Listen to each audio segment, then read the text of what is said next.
It's the 14th of June, 2021. I did a little follow-up on the Luis Alejo case, the DUI that he'd gotten pulled over in Prunedale, and the Monterey County Weekly reported that his blood alcohol level was 0.16. So I sent a public records request over to CHP to see if they'd give me that information, and they wouldn't. I did, however, go to the courthouse today, and I got it out of the DA's case, and they have him listed at 0.15, which qualifies Alejo for an enhancement. But, a point difference, not a big deal, but I'm just kind of curious. If CHP says they don't give out information, then I'm going to have to take their word for it that they don't give out information. So I'm kind of curious where they might have gotten that from, a family member or friend or something, or maybe Mary just called him up, and asked him, and he gave up that info. But yeah, it was 0.15 by weight, and they've got him listed at 5'4", 180 pounds. He looks like he weighs about 2 plus, but that's another story.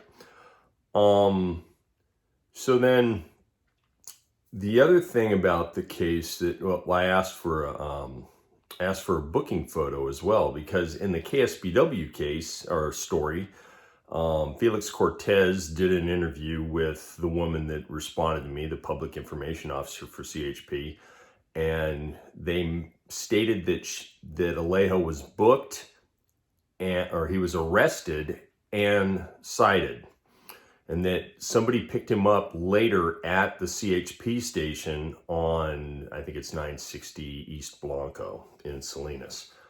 And Felix Cortez did his story from outside the CHP station. So if he was, quote unquote, legally intoxicated at 0.15, did he just hang out in the lobby until someone came and picked him up, or did they put him in a holding cell? I mean, I don't know if the CHP station has a holding facility or detention center of any kind. I could imagine that they do. It's a pretty nice station. And if so, is it typical to keep people in a holding cell or a detention center without actually taking their photo? Because I know jailers tend to, work in shifts where the person that's being held in a cell might stay there for an extended period of time. So I thought that was a little odd. If he was arrested, taken to CHP, made a phone call, waiting for somebody, how long did he wait?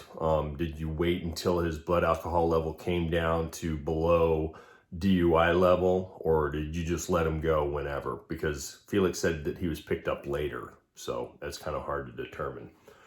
One of the things that bothers me about Alejo is I know that he used to be in Watsonville. He was the mayor of Watsonville, and then he carpetbagged his way over here in Monterey County, probably because there's more money. And I don't know, maybe he did move over here to, where he lives now and just wanted to be in Monterey County. But I think it might have had something to do with politics.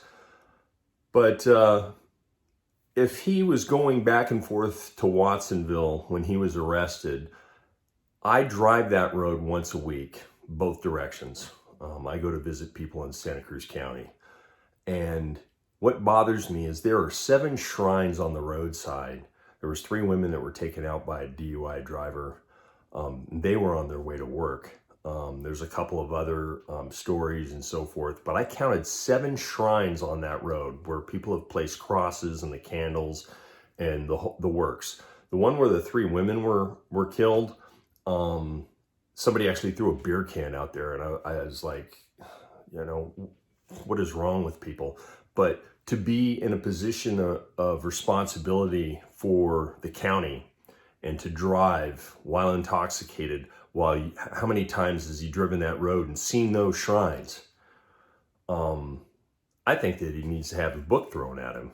And then to his little quote of I apologize and et cetera, et cetera. Well, if he really wants to apologize to the people of Monterey County, he should go in on his arraignment and just plead guilty. Just, throw himself on the mercy of the court and take what's going to happen. And do the community service in, the couple days you're going to end up doing in jail. But I have a feeling that he's probably going to contest this and hire a lawyer. And I mean, I don't know. I could be wrong. He might man up and, say, hey, I'm going to take my punishment. There are those people in the world that do that and just say, yeah, I hung an illegal U-turn or whatever it was and pay the fine. I've never gotten a DUI. I've seen a lot of people that have, and I just don't understand it.